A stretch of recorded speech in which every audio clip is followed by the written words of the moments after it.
Yego, ibihe byiza abakunzi ba Mugirene TV, reka nkomeze kubifuriza kugubwa neza.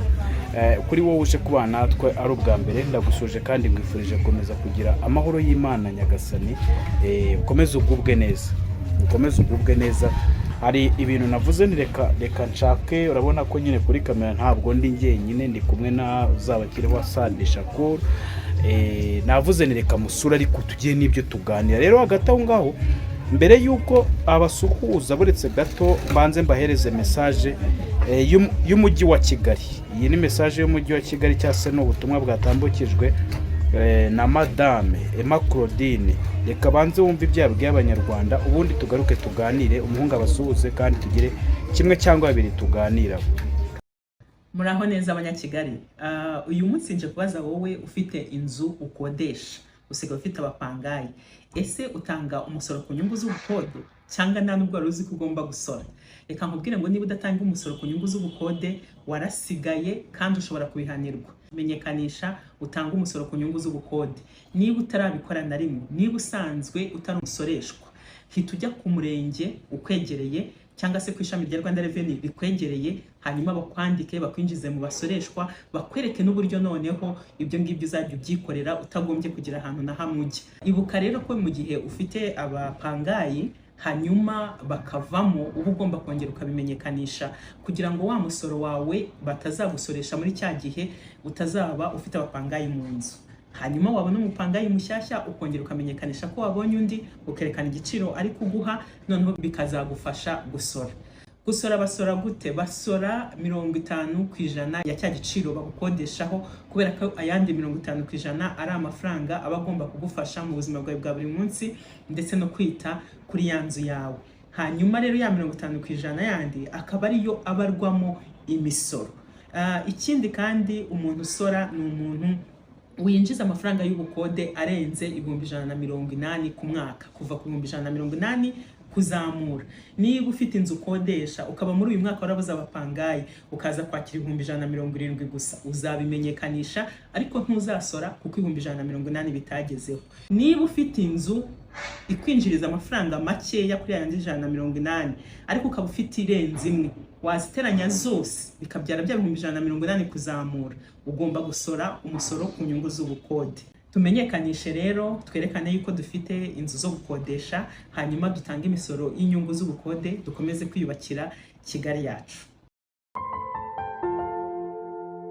Muganga gakondo yakuzaniye umuti ugaruza ibyibwe utiriwe uruha. Si ngombwa kwirirwa ujya aho ari, arabikugarurira akagufasha kumenya niba ukunda koko cyangwa se guca inyuma. Muganga gakondo kandi atanga ubutunzi. Muganga gakondo atanga uruhereko n'umuti weza umurima, atanga umuti ku bakobwa babuze abagabo, umuti uvura inyatsi, umuti wo kwihorera ku mwanzi wawe. Muganga gakondo kandi arakuvura amarozi y'ubwoko bwose, amahuherano, ubutegano, uburyano ndetse akanagutsirika ku buryo uburozi bugutinya. Muganga gakondo atanga uruhereko cyangwa umurinzi w'umurima, akoresha imbaraga z'abakurambere, aragufasha wowe urwara igifu, impyiko, diabete, kuri mihango, guca imyeyo, ababuze urubyaro ndetse n'abarwaye asima n'izindi ndwara zose zitandukanye. Kandi aho waba ari hose aragufasha. Muhamagara cyangwa mwandikire kuri WhatsApp kuri nimero iri kubona kuri screen yawe. Muganga gakondo aragufasha. Urakoze cyane Madame Emma Claudine. Shakur VIP. Amahoro muvandi, na amahoro kabisa, turashima Imana. Ndakubona mushite wanje. Turakomeye, turacyarwana n'imbere kugira ngo dusigare. Ibintu ni amahoro. Usanze umuntu nta burwayi buriya biba ari amahoro. Ngaho suza abadukurikiye, suze n'inshuti za Mugirene TV ndetse n'inshuti zawe, kuko ndabizi ko hari abagukunda. Reka mbanze suhuze abakoze subscribe kuri Mugirene TV. Nicyo cya mbere, kuko buriya mugaragaza urukundo n'ubwitange ukomeza kugaragaza kugira ngo Mugirene TV igomeze kubaho, ikubita ikinyoma, igaragaza ukuri. Bikumva? Yego. Nicyo Mugirene yashyiriwe. Abantu rero kugira ngo yorosore biriya bigize gute? Biba bihise. Biba bibitse kuko ubundi ku isi ni cya kizikiza n'igitangara, ni umwijima n'urumuri. ni umwijima n'urumuri. Rero twebwe tuba hari ababa bari mu rumuri berekana ko bari mu rumuri kandi ari umwijima. Nabo rero nabo ngabo ba Kagame bose bayobora abantu rero baba barambaje ariko se amakuru ya Shakuru vipi ameze atabaraho nkavuga ntizasimbuka. Imana hari abahungu baba bapfuye mu mwaka, ariko barambwiye ngo ntabwo uboneka neza, sinzi niba hari icyo wenda wabasezeranya. kuboneka ni bya bibazo nawe urabizi by'ubu buzima. Umuntu aba hari gushaka icyo kurya areba ko byaramuka kugira ngo umuntu azabone umwanya n'agatelefone, urabizi ko kaba karabuze, umuntu aba ari ku murongo. Ariko icyo navuga cyo nuko hamwe n'Imana ndetse n'abantu b'intwari, telefone ntabwo yakabaye ikibazo. Ntabwo telefone yakabaye ikibazo. Ibijyatsi kiba ari ikibazo cy'igihe, sibyo? Aba ari ikibazo cy'igihe. Hagati aho ngaho rero wamenye ko umujyi wa Kigali kubamo cyangwa umuntu uri mu Rwanda uvuga ko afite amahoro akaryama agasinzira ari mbarwa. Ahubwo ni mu Rwanda hose, ntabwo ari Kigali yonyine, ni mu Rwanda hose. kuko mu Rwanda kuva Kagame yafata u Rwanda, umunyarwanda yabuze amahoro. Kandi bo bavuga ko ngo ibintu ari amahoro, ibintu ari munani, bagaragaza ko hariho amahoro. Hariya nta mahoro yigeze aboneka, nshuti yanjye. Reka nakawanya none se reka nkubwize ukuri Imana, kuva yafata ubutegetsi, ubutaka umuntu atuye arabusorera. Ariko numenya na kera imisoro yarabaga. Kari imisoro y'ubutaka bwabagaho se. Ntabwo mbizi buriya abantu bo muri comment muratubwire se kera. Iyo tuvuga kera ni kuri manda zabanje.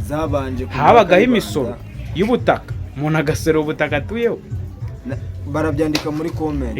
Ariko rero kuva Kagame yafata intebe y'u Rwanda, umunyarwanda yabuze amahoro. Kuko reka mubwize ukuri, nimba baza bakavuga ati turagukura ku mudugudu, turagushyira ku midugudu, bakaza ubutaka bwawe bakabugukuraho, bakagenda bakaguha akazu kangana na metero 5 kuri 6, bagukuye ku butaka bwa metero 30, akaguha akarima k'igikoni, naguha inyuma y'inzu, naguha imbere y'inzu. Ubwo ubuzima hataba bugufunje, ahataba ubuzima agushyize mu kantu kameze nk'akabogisi ni hehe. Je mba numva kugira ngo bashyire abantu mu mudugudu ni uburyo bwo kugira ngo ibikorwa remezo bibegere, amashanyarazi, amazi, bibegere mu buryo bworoshye, atari kuko nibo umuntu atuye Ikanarange n'undi yituriye Nyarusange, urumva ko biragoye kuba wabegereza amashanyarazi mu buryo bwihuse cyangwa se mu buryo bworoshye. Urumva none se amashanyarazi n'amazi nibyo bazarya? Ubwo nyine abantu muri comment gusa nyine uvuga mba numva ko icyo gihe umuntu yaguhaye amashanyarazi, akaguhereza amazi, akaguhereza umuhanda bugufi ubasha kwa accessing ibyo byose, biba byoroshye kuba wakora ubusupermarket, biba byoroshye kuba wakora amakantine, abantu bakanywa amata bakarya amandazi. Biroroshye ariko kugira ngo uzabikore nanone udafite aho gukura ibyo bintu, kuko byose biva mu itaka bro, biva mu murima, kugira ngo byose n'amafaranga yose kugira ngo aboneke nuko umuntu aba yariye. Muratubabarira kuko murabizi ko ubu tutari muri studio neza, nta hantu mba umuvandimwe aba yasuye, niyo mpamvu mwumva ko barihanganira urusaku biri gucamo. Murihanganira urusaku ariko ntago bizabuza gutanga ubutumwa. Icyambere ni ubutumwa. Icyambere ni ubutumwa, nibwo butwicaje inshuti zacu. Nuko Shakuru rero wumvisha ubutumwa bwa Emma Claudine. Message ya Emma Claudine wayumvisha ute, cyangwa se niki watwongereraho? Wavuze ko abantu bagomba kujya basorera inzu bakodesha, bafite abapangayi, bagiye guta abalandlord, abantu mufite amazu mu mujyi wa Kigali, ndetse si mu mujyi wa Kigali buriya kuzajya basorera 50%.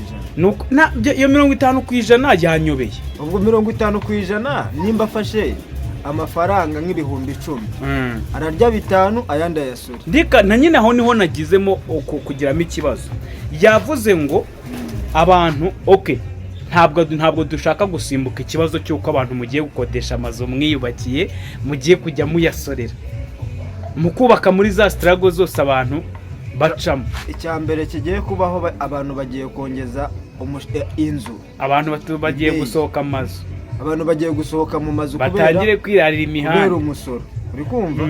Ubwo bivuze ngo noneho kuba mu mujyi wa Kigali bigiye kuzajya bisaba amafaranga menshi cyane.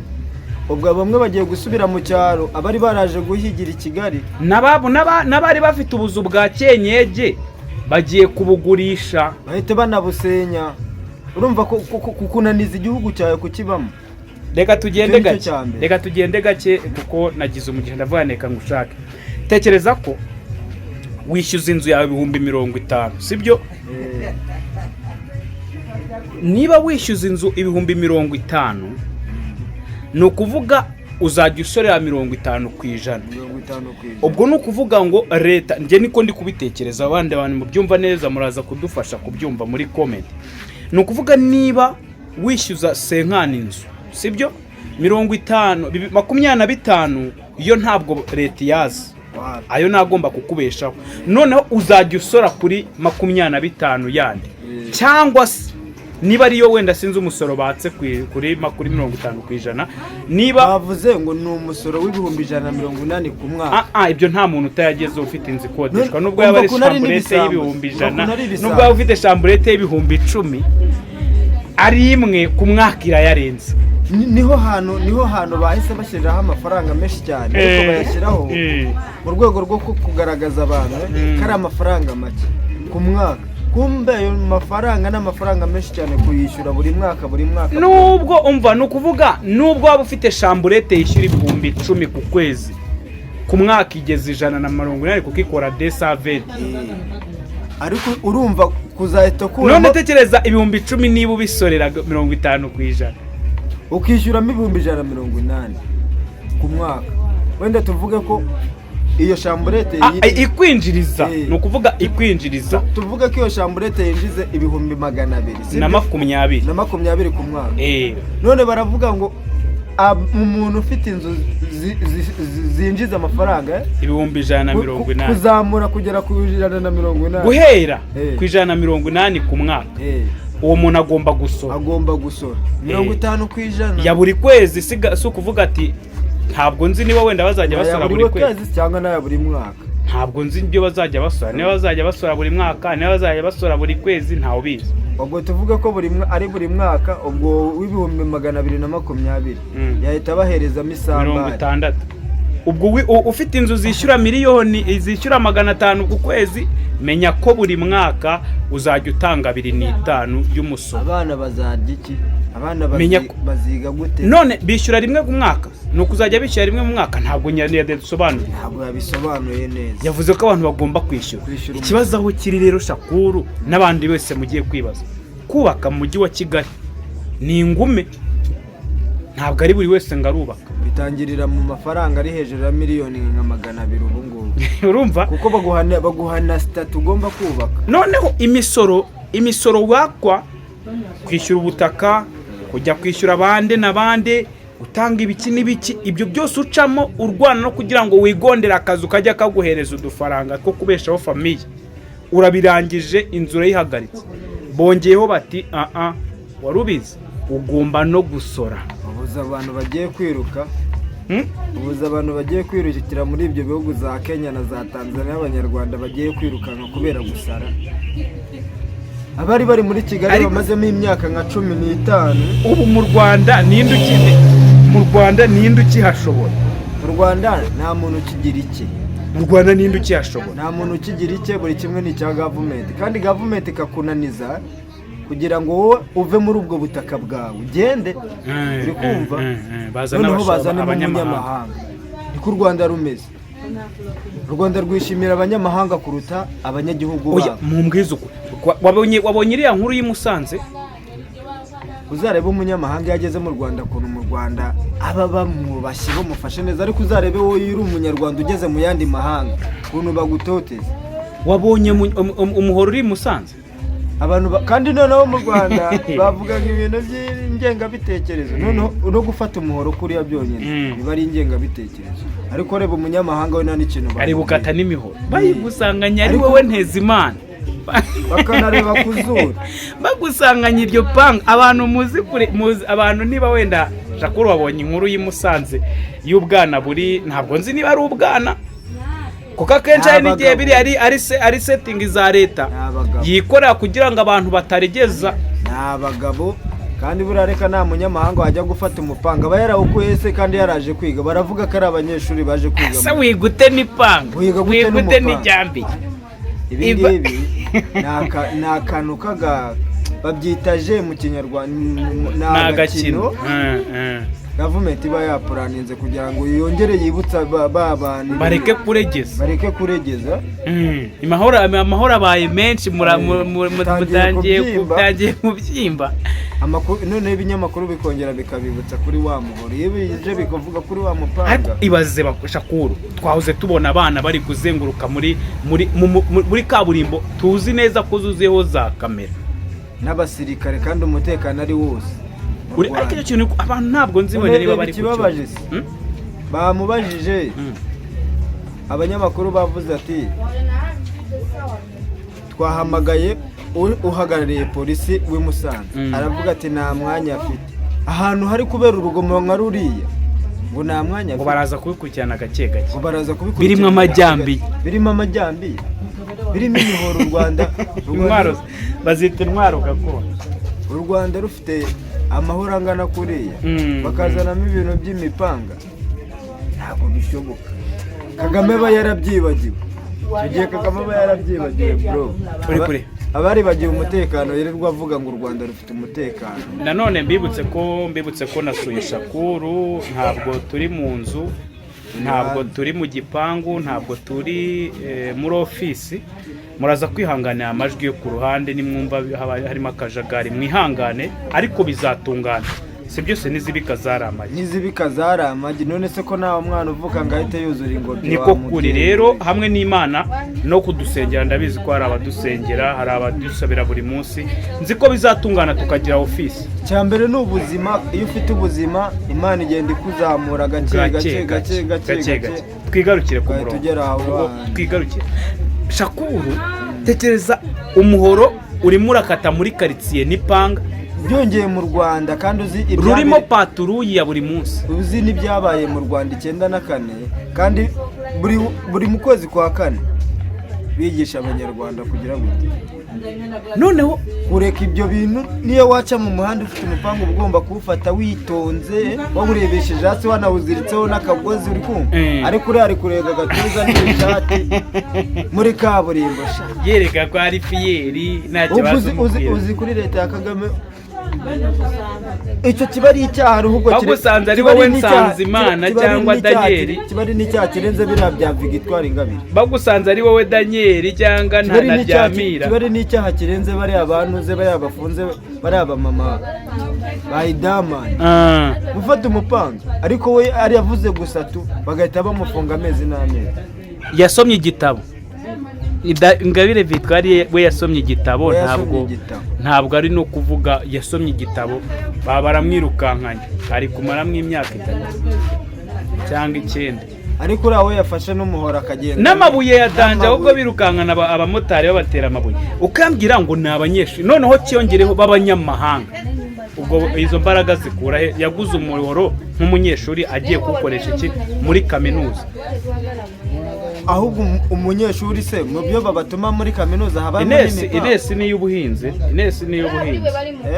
Inesi ni y'ubuhinzi ni ya goronome.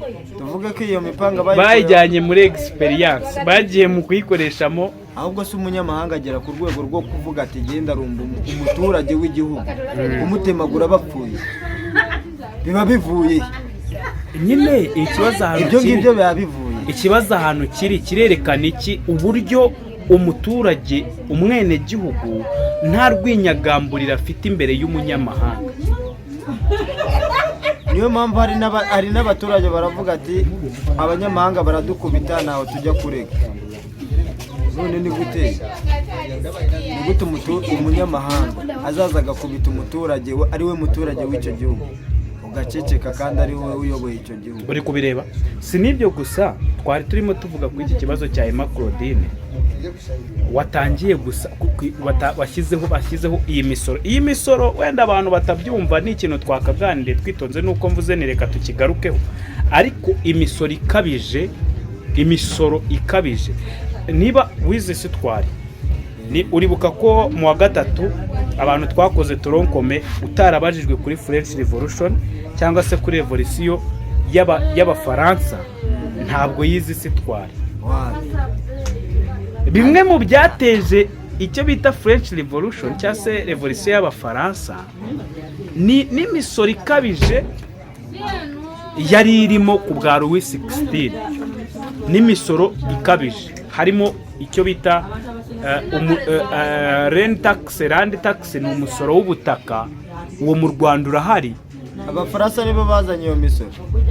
Ibyatumye habaho kwigaragambya abafaransa bagahirika ubutegetsi bwa Louis XVI, bw'uwo mwami w'ubufaransa wari King Louis XVI wayoboraga abafaransa muri iyo myaka, nuko imisoro yari ikabije. Hariho umusoro w'ubutaka, hariho umusoro w'amazu, hariho no gusorera imyunyu, kugira ibaze gusorera umunyu, ibyo bise niba ariyo salt taxes.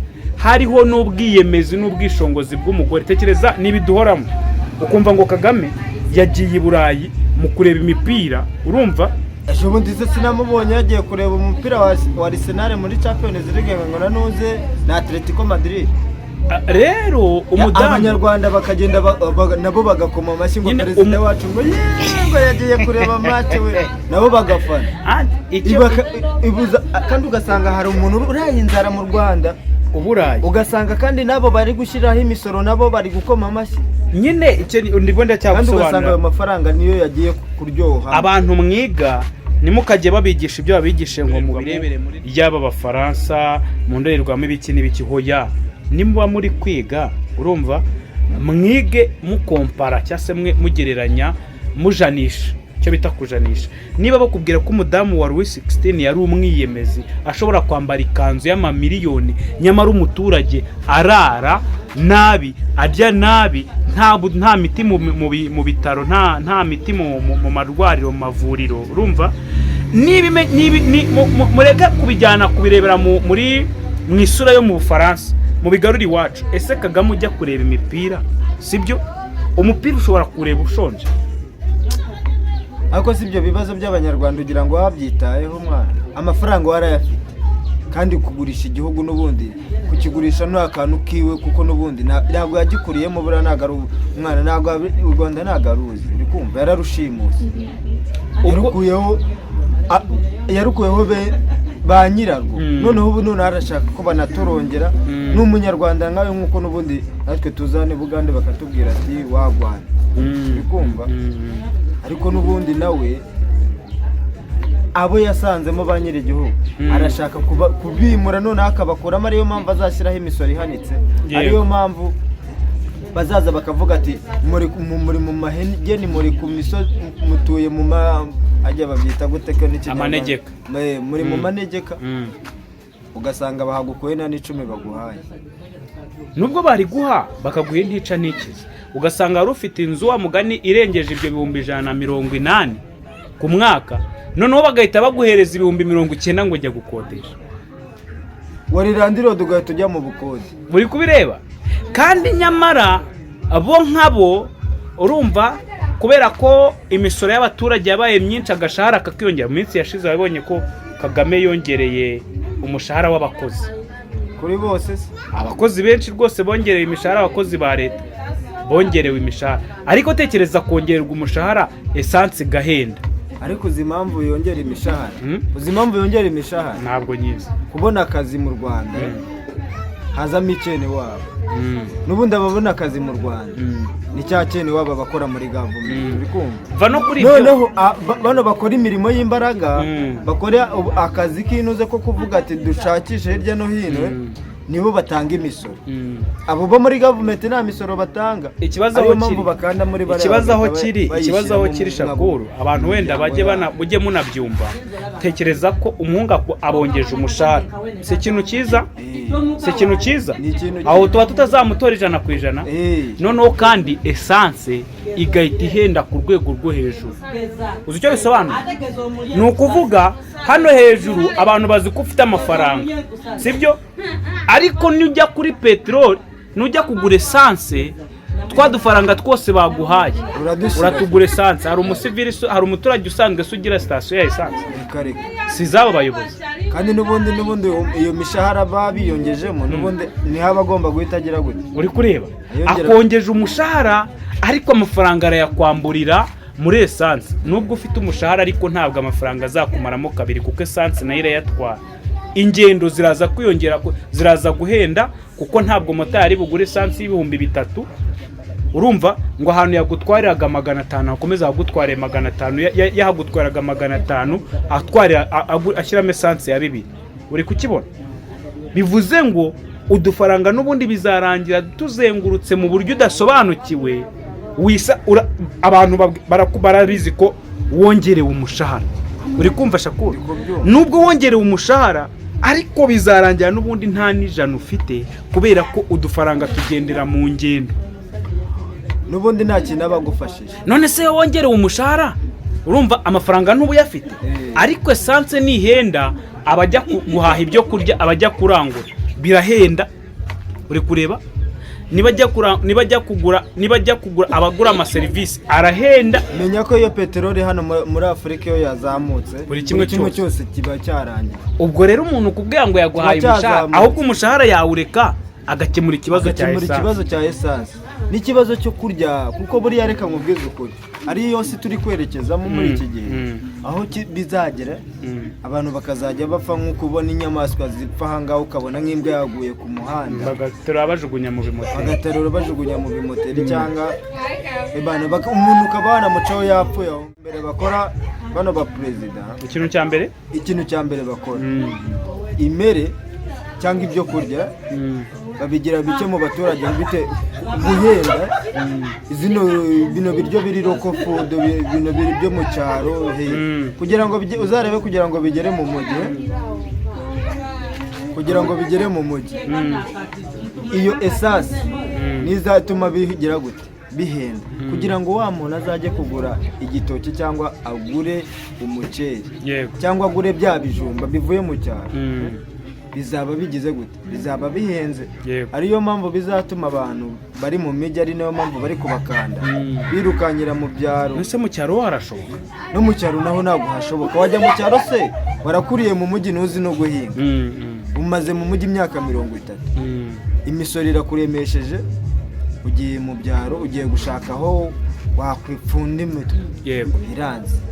Ubwo urumva bitazarangirana uvuye mu gihugu cyawe wirutse ugiye gushakira za Kenya na za Tanzania. Niko bimeze. Mutubabarire mwihangane turimo turi ku karubanda, turi ku karubanda. Mu Kinyarwanda murabizi ko tuba turi ku karubanda. Mwihangane. Ubwo rero Shakuru wa mugani nakomeje kwibaza, ariko reka tunasoza wa mugani, kubera ko ntabwo twabangamira sekirite y'abandi, ariko nyine ndi kwibaza umunyarwanda Shakuru, umunyarwanda uri mu Rwanda agaseka, unezerewe ibiki? Unezerewe nabo ba nyiri igihugu. Nta munyarwanda uri hasi unezerewe inshuti yanjye, kuko bameze nabi, bari gupfa njyewe mfite n'ubwoba bw'abacari banjye tuba twariganye na zasubira mu gihugu uranakibona, kubera inzara yonyine irahari. Kandi barangiza bakazana ubwo buyoga, bazana ubwo buwarage, bakazana nk'icyo bita nguvu za Esperanza, bagashyiramo inuze zabo, uburozi bwabo. Noneho mu Rwanda basore b'urubyiruko, kubera kubura akazi, kubera akazi kabona abantu b'imiryango y'abo bantu, bazana mikene wabo mu Rwanda. Ntabwo utazavuga ngo ntuzajya gukora interview baguha akazi shango kubera ibyuzi. Kareka. Ubwo rero niyo mpamvu urubyiruko ruri kwangirika kubera iki? Ibiyobyabwenge. Bagenda bakanywa waragi, bakanywa injaga, bagapfa. Ibi kubera kutarya. Uri kumva? Kubera si government imwe mbibona no mu bindi bihugu. Hari ibihugu nabyo nk'izo za Philadelphia muri Amerika boye, usanga nabo urubyiruko rwinshi rwarapfuye kubera ibiyobyabwenge. Kubera iki? Baraturoga, twebwe tukanga gukoresha imbaraga zacu, noneho tugapfira iki? Tugapfira hasi twigira amagenge. Rubyiruko muhaguruke mwikorere, urubyiruko ruri mu Rwanda muhaguruke mwikorere, kuko nimujya kureba ibya gavumenti muzarinda mupfa mwishwe n'inzara, mutazi n'icyo muzira. Akazi kose gakore, akubonye kose ugakore, ushaka icyo kurya, ushaka kubaho kabisa. Rubyiruko rwo mu Rwanda ndababwira, kuko ngiye namaze kubibona, mugomba guhaguruka mugakora. Okay, Shakuru, reka tureke kubw'akajagari cyangwa se kubwa aho tuherereye. Reka ducumbikira aha, ariko tuzasubira ikindi gihe, turaza gukomeza tuganira. Siga ubutumwa umpera umunyarwanda uwo ari we wese ukitekereza ko wenda ubutegetsi bwa Kagame ari ubwaje kurengera cyangwa se gutabara umunyarwanda, umubwire akanguke cyangwa se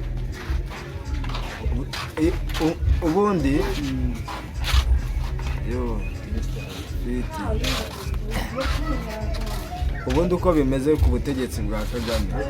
Ni n'ubutegetsi, ntabwo ari ukuvuga ngo ni ubuyobozi, ni ubutegetsi, kuko ni itegeko bashyiraho rigahita rikorwa rijya mu bikorwa. Ntabwo umuturage yirirwa ashyiraho komenti cyangwa ni ugukanda like bikomereza. utabyubahiriza imbunda cyangwa se ifuni. Yego, ahubwo bahita bagufunga.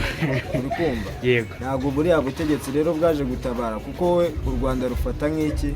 Nk'urugo rwe. Ahubwo rugomba kubamo umuntu ugize gute, ushoboye, ufite akantu. Yego. U Rwanda barashaka kurugira nka kwa kundi wumva paradise, kwa kundi paradise yumva ahantu h'isuku hameze neza, ariko inzara imeze nabi. Ubwo urumva kugira ngo hazaba ni nko mu Busuwisi, nta mukene ugira isuku.